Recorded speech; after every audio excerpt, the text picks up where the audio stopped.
제가 전에 양육했던 한 청년 자매가 있었는데 어느 날 밤 10시 반 됐는데 전화가 왔습니다. 와서 급하게 좀 볼 일이 있다고 해서 부모님이 식당 운영하셔서 그 식당에서 같이 만났는데 친구가 어제 만났는데 오늘 자살했다고 연락이 왔다는 겁니다. 그래서 얼굴이 아주 사색이 돼가지고 왔어요. 근데 평소에 되게 뺀질거려서 청년부 예배도 안 가고 어떻게든 저를 피해서 도망가려고 하는 거 끄집어 놓으면 또 중간에 도망가고 되게 말을 안 듣고 제 속을 썩였던 친구인데, 그 사건 이후로 자신의 죽음에 대해서 한 번도 생각해 보지 않다가 죽음 이유를 생각하고 사람이 완전히 달라졌습니다. 그래서 성경 공부도 자진해서 하고 모임도 굉장히 열심히 참석하고, 그래서 얼마 전에 전화 왔더라고요. 결혼한다고, 목사 사모님. 네, 그래서 사람이 뺀질거려도 좀 오래 지켜볼 일입니다. 그런데 이 자매의 이런 인생의 전환점은 그때 그 친구의 자살한 죽음이 엄청난 경각심을 갖게 해준 겁니다. 우리에게도 이런 경각심들이 우리의 삶을 바꾸어 줍니다. 특별히 성경은 말세, 재림 이런 부분을 이야기하면서 우리에게 경각심을 일러줍니다. 그러나 우리는 지금 너무 타성에 젖어서 그냥 그저 하루하루 삶을 살고 있습니다. 그러다 어쩌다 전쟁이 나거나 최근에 지진이 나거나 좀 심각한 사회적으로 큰 사건이 일어나면 말세야 말은 하지만 실제 행동은 전혀 말세를 준비하는 것처럼 살지 않습니다.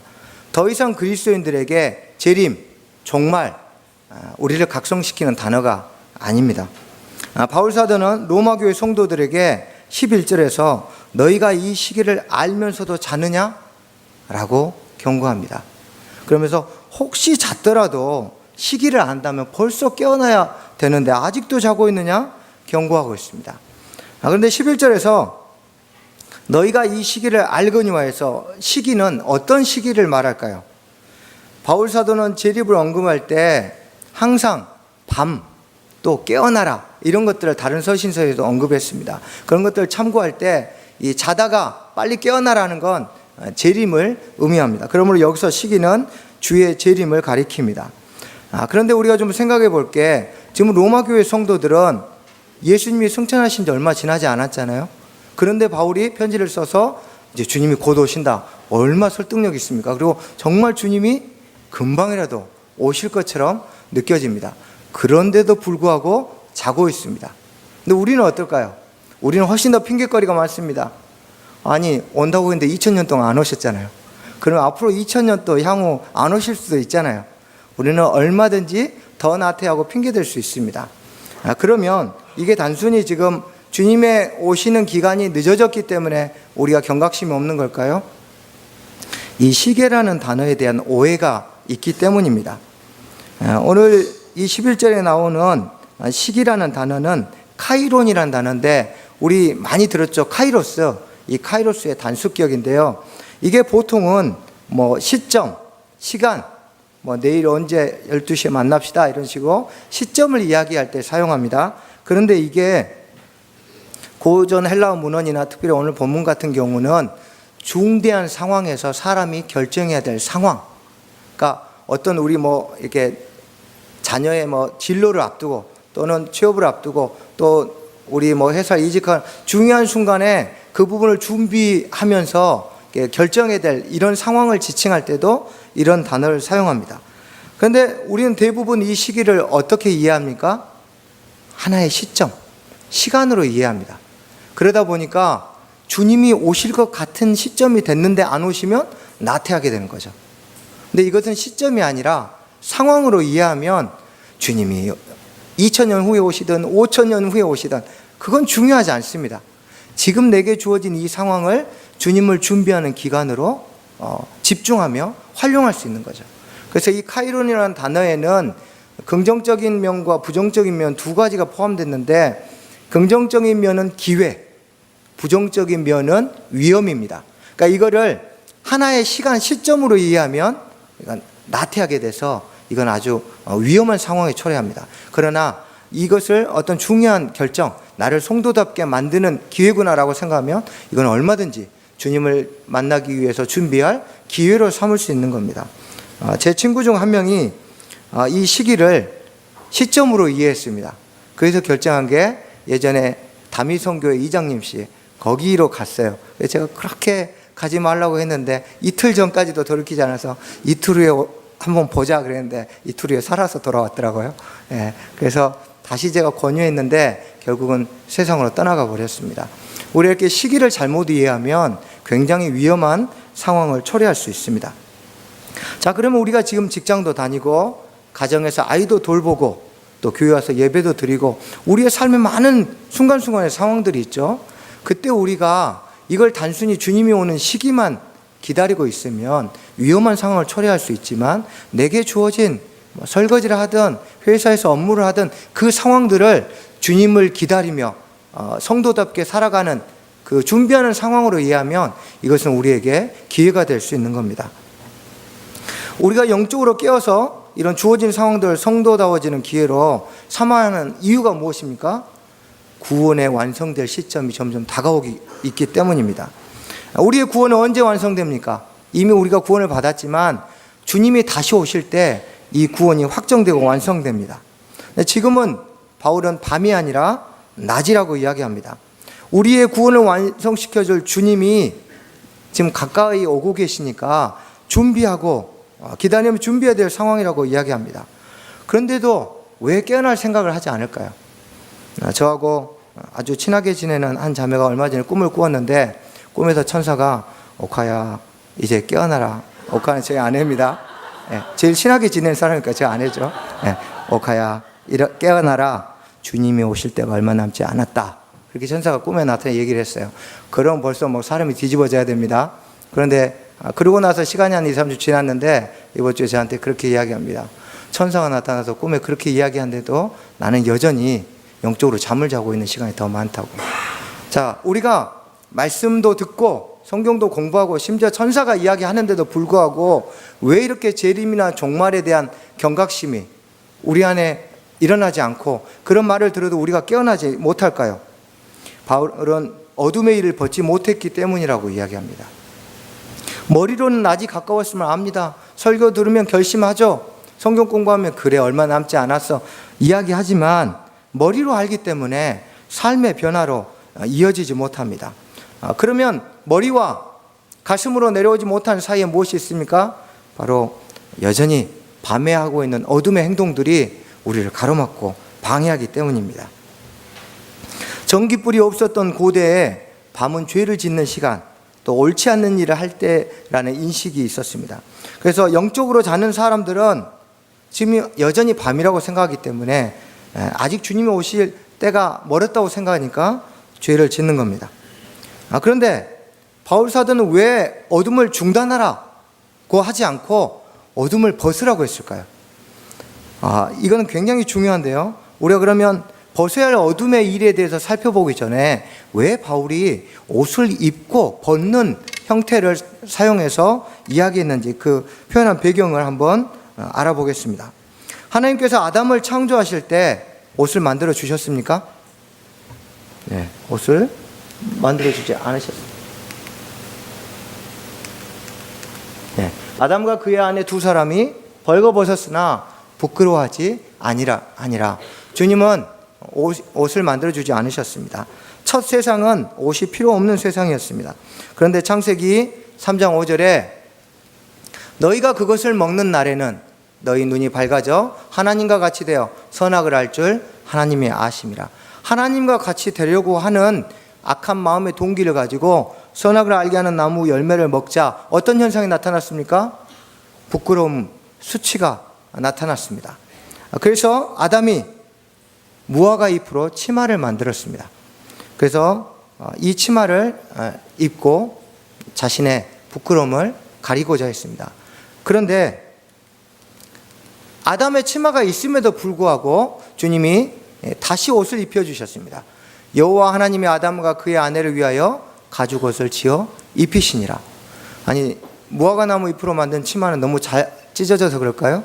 아니면 패션이 부족할까요? 주님은 도대체 왜 최초의 가죽으로 만든 커플룩을 선사하셨을까요? 이유가 있습니다.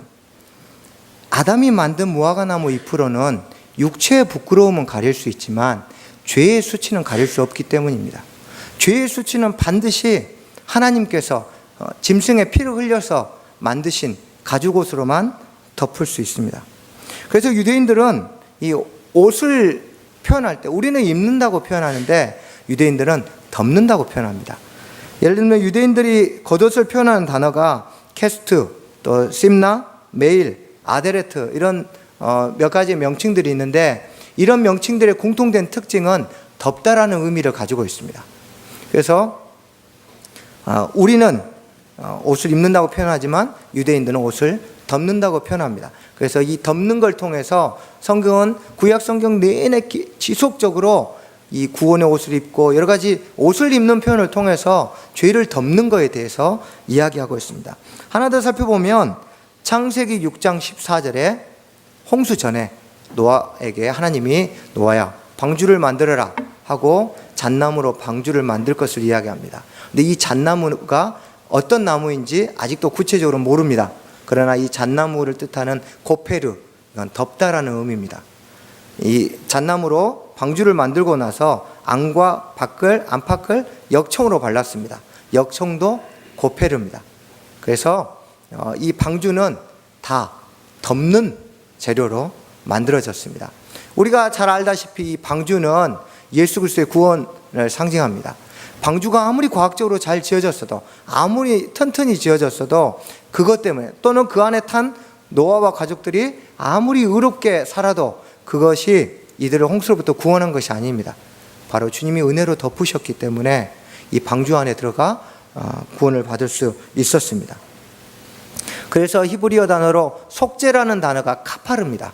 바로 코페르에서 같은 어원에서 나온 단어. 그래서 속죄는 덮는 겁니다. 그러니까 우리는 죄를 마치 치워버린 것처럼 생각하지만 주님은 은혜로 십자가의 보혈로 덮어주시는 겁니다. 이렇게 성경 곳곳에서는 벗거나 입는 이 옷을 입고 벗는 형태를 가지고 우리의 구원과 또 하나님의 은혜에 대해서 표현을 많이 합니다. 그래서 예수님께서 십자가 지신 후에 더 이상 짐승의 희생으로 얻는 가죽옷이 필요 없어졌습니다. 그래서 우리의 죄의 수치를 온전히 덮기 위해서 이제 예수 그리스도의 피로 만든 의의 옷만 있으면 됩니다. 그래서 바울이 이 개념을 구약의 개념을 그대로 이용해서 14절에 너는 예수 그리스도로 옷 입으라고 권면하고 있는 겁니다. 그런데 여기서 한 가지 생각해 볼 게 있습니다. 로마 교회 성도들은 예수 그리스도로 옷을 입었을까요, 안 입었을까요? 이 편지를 받기 전에 당연히 입었죠. 네. 그런데 왜 이미 옷을 입은 사람들에게 또 다시 옷을 입으라고 권면할까요? 이건 우리에게도 동일하게 적용됩니다. 저나 여러분은 이미 예수 그리스도로 옷 입은 사람들입니다. 갈라디아 3장 27절에 누구든지 그리스도와 합하기 위하여 침례를 받은 자는 그리스도로 옷 입었느니라 했습니다. 침례를 받았다는 건 공중 앞에서 예수 그리스도를 주와 그리스도로 영접하는 신앙 고백을 의미합니다. 이 자리에서 침례를 받지 않았을지라도 주님을 나의 주와 그리스도로 영접했다면 그분에게는 이미 예수 그리스도의 옷이 입혀졌습니다. 그러므로 저와 여러분이 예수 그리스도를 믿는다면 우리는 이미 옷을 입고 있는 자들입니다. 로마 교회 성도들 역시 옷을 입고 있습니다. 그런데 왜 옷을 입고 있는 사람들에게 다시 옷을 입으라고 얘기했을까요? 가능성은 세 가지입니다. 첫 번째는 과거에 입었던 옷인데 지금 벗고 있는 경우. 두 번째, 옷은 입었는데 옷이 더럽혀진 경우. 세 번째는 그리스도의 옷을 입었는데 이 옷 위에, 그리스도의 옷 위에 다른 옷이 덮여져 있는 경우. 이 세 가지가 가능성이 있습니다. 한번 살펴보겠습니다. 첫 번째로 예수 그리스도로 옷을 입었는데 이 옷이 벗겨진 경우입니다. 이거에 대해서 요한계시록 3장 17절 18절이 우리에게 알려주고 있습니다. 내가 말하기를 나는 부자라 부유하여 부족한 것이 없다 하나 내 공고한 것과 가련한 것과 눈먼 것과 벌거벗은 것을 알지 못한도다. 내가 너를 권하노니 내게서 불로 연단한 금을 사서 부유하게 하고 흰옷을 사서 입어 벌거벗은 수치를 보이지 않게 하고 안약을 사서 눈에 발라보게 하라. 중요한 것은 무엇입니까? 이 라도기아 교회 성도들이 자신이 벌거벗은 것을 모릅니다. 과거에 입었던 예수 그리스도의 옷을 가지고 여전히 잘 입고 있다고 생각합니다. 혹시 아직 이 자리에 과거에 입었던 옷으로 여전히 나는 지금 예수 그리스도 옷 잘 입고 다닌다고 생각하고 계신 분이 있다면 다시 한번 주님 앞에 자신을 점검해야 합니다. 그래서 만약에 내가 벌거벗고 있다면 다시 예수 그리스도의 옷으로 입혀달라고 주께 간구해야 합니다. 둘째 가능성은 옷이 더럽혀지는 경우입니다. 요한계시록 7장 14절에서 내가 말하기를 내 주여 당신이 아시나이다 하니 그가 나에게 이르되 이는 큰 환난에서 나오는 자들인데 어린 양의 피에 그 옷을 씻어 희게 하였느니라. 자, 옷을 세탁하는 이유는 무엇입니까? 당연하죠. 옷이 더럽혀졌기 때문이죠. 우리가 삶의 어려움들 또 신앙적인 갈등 가운데서 실수하고 또 그런 부분에 세속적이고 세상적인 가치관을 허용하다 보면 어느새 우리가 입고 있는 영적인 옷들이 죄로 인해서 오염됩니다. 이렇게 오염된 옷들은 주님 앞에 주님을 맞이하기에 합당치 않습니다. 그러므로 만약에 지금 어떤 세속적인 죄악들로 인해서 주님이 내게 입히신 옷들이 오염된 상태로 여전히 계신 분이 계시다면 지금도 늦지 않았습니다. 지금이라도 예수 그리스도의 옷을 십자가의 보혈로 씻으십시오. 주님은 세탁료를 전혀 받지 않으신다 그러네요. 기한도 제한이 없습니다. 또 무료입니다. 우리가 그럼에도 불구하고 나가지 못한 건 다른 사람보다 내 죄가 훨씬 더 큰 것 같아서 차마 이런 죄까지 주님께 들고 나기가 민망하다고요? 걱정하지 마십시오. 주님의 십자가의 세탁력은 엄청납니다. 확신을 가지셔도 됩니다. 히브리서 8장 12절에 내가 다시는 그들의 죄를 기억하지 아니하리라 했습니다. 한 번 십자가의 보혈로 세탁한 옷은 더 이상 오염이 보이지 않습니다. 주님은 우리가 주님 앞에 나아가 보혈의 은혜로 우리의 옷을 씻어달라고 간구하면 그 즉시 씻어주시고 다시는 그 오염이 보이지 않도록 만드십니다. 만약 여러분이 입고 있는 지금 그리스도의 옷이 더러워졌다면 지체하지 마십시오. 주님 앞에 나가서 옷을 깨끗하게 세탁하시기 바랍니다. 셋째로 이미 그리스도의 옷을 입고 있는데 이 옷 위에 다른 옷들이 덮여지는 경우가 있습니다. 바로 오늘 본문 13절에서 14절이 12절에서 13절이 이것을 이야기하고 있습니다. 12절에 보면 너희가 그러므로 우리가 어둠의 일을 벗고 라고 이야기하고 13절에서 이 어둠의 일이 무엇인지 구체적으로 설명하고 있는데 특별히 방탕, 술 취함, 음란, 호색, 다툼, 시기 이상의 6가지 어둠의 일을 이 죄악들이 우리 영혼에 이미 예수 그리스도의 옷을 입고 있는 우리 이 그리스도의 옷이 보이지 않도록 덮어버린다는 거죠. 이 6가지 항목이 지금 로마 교회 성도들이 입고 있는 옷을 세상적인 죄악의 옷들로 덮어버렸습니다. 좀 구체적으로 살펴보자면 방탕과 술 취함 같은 의미인데 좀 다릅니다. 로마 사회는 다신교 사회였습니다. 굉장히 많은 신들을 섬겼는데 특히 이 술의 신 주신 바커스를 숭배했습니다. 그래서 이 방탕이란 단어는 비스듬히 기대어 술자리에서 오래 머물며 떠드는 것 이런 뜻이거든요. 그래서 이들이 그 바커스 신전 앞에서 술 취해가지고 이렇게 오랫동안 누워서 떠드는 것을 묘사했습니다. 술 취함이란 건 거기에 더해서 소란을 피우는 겁니다. 그리고 또 다른 의미론 중독이라는 의미도 들어가 있습니다. 이게 계속 지속되는 거죠. 또 로마 사회는 성적으로 음란하기로 당대에서 둘째가라면 서러웠습니다. 그리고 호색, 무절제한 성적 방종을 뜻하는데 이 당시 로마 사회에서 기부인들 사이에서 유행이 있습니다.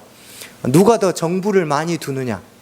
그러니까 유행이 될 정도로 아주 무절제한 성적 방종하는 사회였습니다. 다툼, 외부로 나타나는 거친 투쟁, 시기, 남을 미워하는 내면의 심리 상태입니다. 자, 이런 것들, 특별히 야고보 사도는 시기와 다툼에 대해서 이렇게 이야기합니다. 3장 16절에 시기와 다툼이 있는 곳에는 혼란과 모든 악한 일이 있습니다.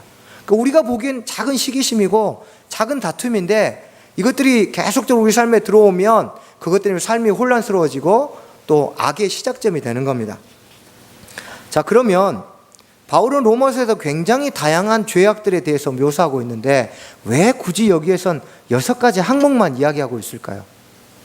로마 교회 성도들은 이방인들, 특히 로마 사회에서 기존에 살고 있던 헬라 출신의 유대인들과 유대 문화를 배경으로 하는 유대인들이 회심한 그리스도인들로 구성되어 있었습니다. 그래서 이방인 출신 그리스도인, 유대인 출신 그리스도인들이 하나로 같은 한 교회를 이루고 있었습니다. 그런데 로마 황제의 유대인 추방령 때문에 유대인들이 잠시 로마에서 추방당했다가 일정 기간 후에 다시 돌아왔습니다. 그런데 어떻게 됐습니까?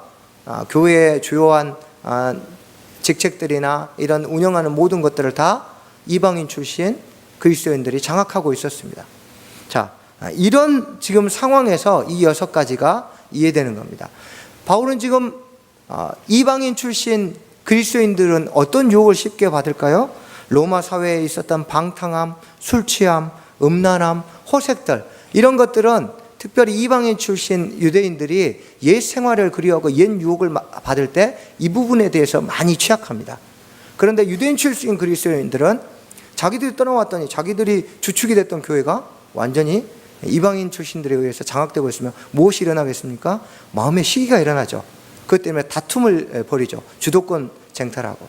그래서 바울이 지금 이 로마 교회 구성원들이 갖고 있는 취약점들, 특별히 이들의 영적인 옷들을 덮어버리는 어둠의 항목들을 6가지 추려서 이야기하고 있는 겁니다. 그래서 우리가 이 6가지 항목들을 우리도 조심해야 됩니다.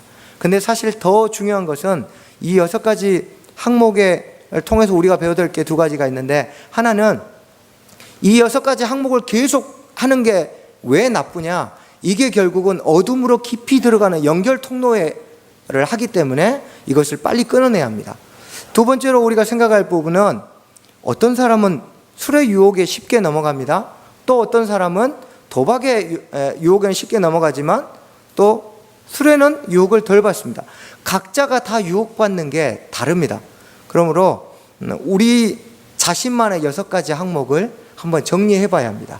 그래서 설교 끝나시고 할 일이 없으시면 한번 생각해 보십시오. 내가 요즘 나에게 있는 예수 그리스도의 옷을 덮는 이런 어둠의 6가지 항목이 무엇인지, 그래서 자기에게 해당하는 6가지 항목을 정리하고 조심할 필요가 있습니다. 그런데 문제가 또 있습니다. 이 어둠의 항목을 벗어버려야 한다는 사실을 로마교회 성도들이 몰랐을까요? 당연히 알았죠. 우리는 모릅니까? 설교 듣고 나면 막 결심하죠. 어떤 분들은 뭐 폭풍 오열하신 분도 있어요. 다음 주 보면 저분이 저러셨나? 왜 우리는 이렇게 결심하는데 안 될까요? 왜 아는데 안 될까요? 늘 우리를 영적 숙면 상태에 빠뜨리는 이 죄악들이 있는데, 참 우리가 힘든 건 늘 비슷하다는 겁니다. 늘 넘어진 죄에 또 넘어집니다. 늘 당한 것에 또 당합니다. 정말 화가 납니다. 늘 넘어진 거에 또 넘어지니까 지겨울 정도입니다. 어쩔 땐 참 우리 자신이 한심하죠. 늘 당한 것에 또 당하니까. 이 어둠의 일을 벗어버리지 못하는 것, 이 어둠의 일들이 나를 덮는 것에 속수무책인 이유가 무엇일까요? 벗어야 하는 것을 알면서도 벗지 못하는 이유가 있습니다. 어둠의 일을 쉽게 벗을 수 있는 이유에 대해서 한번 살펴보겠습니다. 12절에 어둠의 일을 벗고라는데, 벗고라는 단어는 아포도메다랍니다. 이 아포도메다라는 단어는 집어치우다, 거절하다, 그런 의미가 있습니다. 자, 어둠의 일들이 유혹을 하면 어떻게 됩니까? 빨리 집어치워버려야 합니다. 빨리 그 자리에서 거절해야 합니다.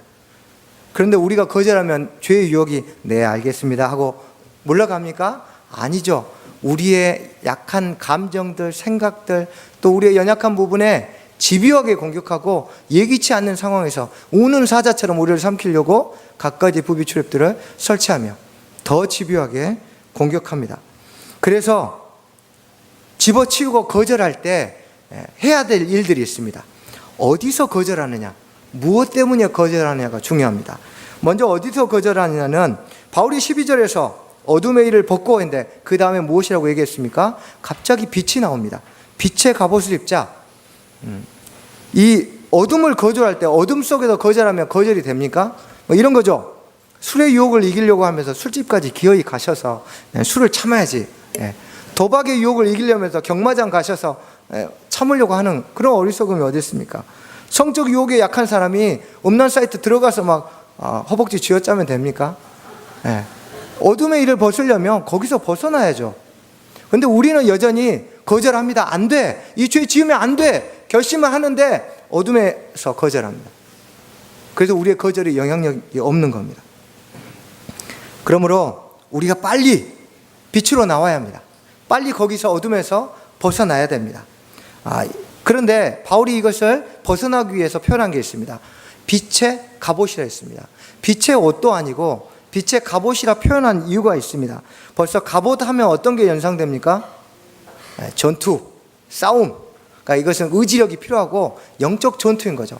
그냥 한두 번 거절했다가 쉽게 물러난 게 아니라 끊임없이 싸워야 하는 결단을 암시하고 있습니다. 그러면 우리가 빛의 갑옷을 입고 빛으로 나오면 이 어둠의 일을 벗는데 어떻게 도움을 받을 수 있을까요? 여기서 이 갑옷은 로마 장군들이 이 개선식, 성전식 때 입는 빛나는 갑옷을 이야기합니다. 유대인들이 생각하는 옷의 의미가 있듯이 로마인들도 옷을 생각할 때 어떤 이미지가 있습니다. 로마인들은 두 가지가 있는데 하나는 권위. 그래서 로마인들은 13세 때 성인식을 하는데 성인식 할 때 특별히 의식이 없고 옷을 바꿔줍니다. 그래서 13세 이하만 입을 수 있는 옷, 13세 이상이 돼서 성인이 입을 수 있는 옷이 딱 정해져 있습니다.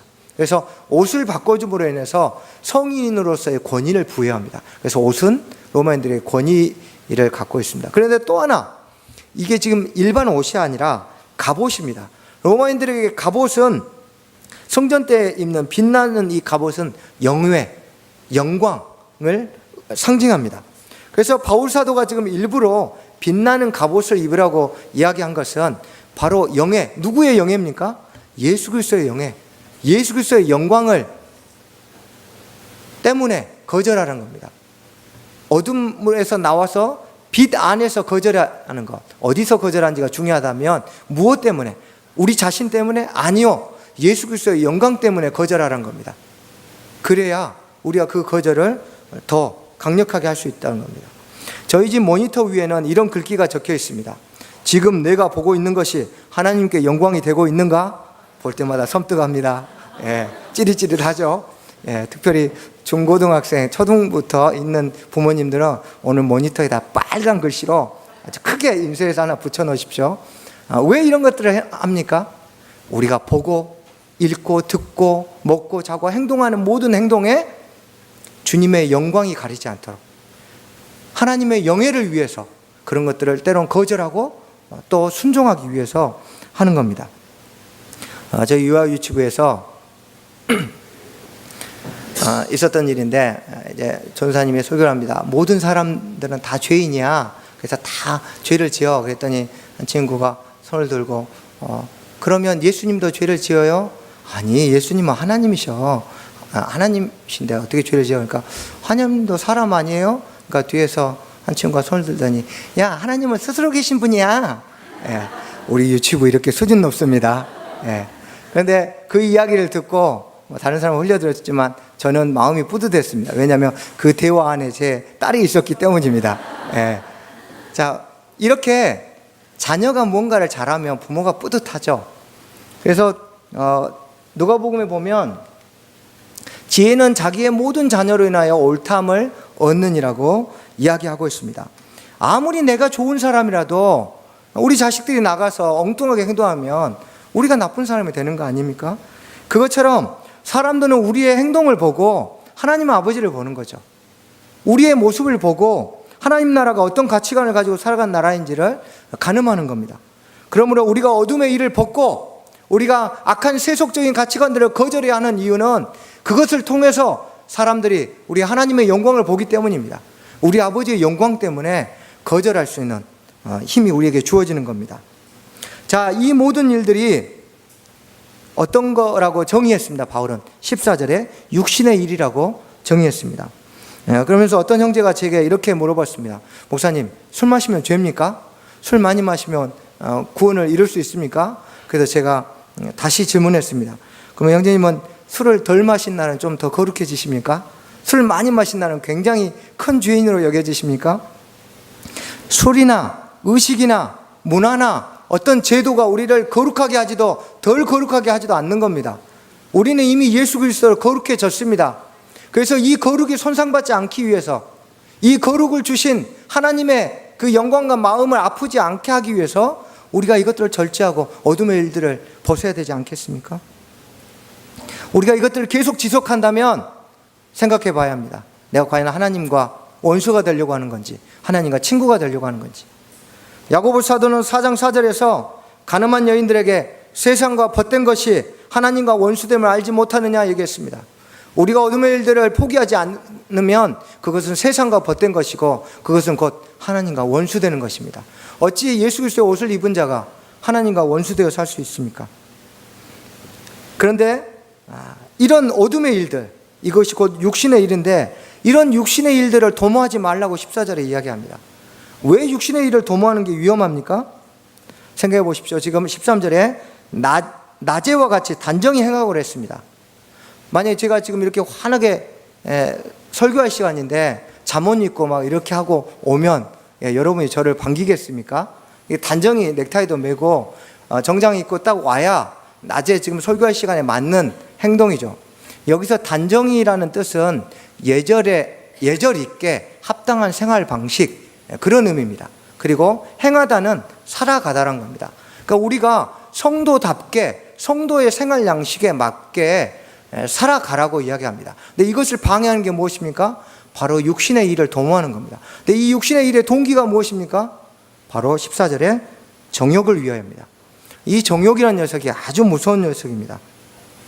정욕이라는 단어는 자기 집착, 탐닉이라는 뜻을 갖고 있는데 왜 이게 위험하냐면 이 정욕은 자기 집착, 탐닉인데 자기 마음대로, 자기 중심대로 살려고 합니다. 이게 정욕입니다. 근데 이 정욕이 어디에서 시작됐을까요? 창세기 3장 5절에서 시작됐습니다. 아까 저희가 봤던 것처럼 아담과 여자가 하나님과 같이 되려고 하나님을 밀어버리고 그 자리에 자기가 자신을 마음대로 주장하고 주인 되려고 하는, 이게 바로 정욕입니다. 죄의 시작, 죄의 결과, 죄의 완전체는 바로 자기 자신, 자기 마음대로 자기를 탐닉하려는 이 정욕. 우리가 하는 모든 어둠의 일들, 육신의 정욕을 추구하는 것들은 바로 자기 만족, 하나님 아닌 자기 만족을 추구하기 때문에 위험한 것이고, 이 정욕을 추구하면 결국 예수 그리스도의 옷이 손상받거나 벗겨지는 겁니다.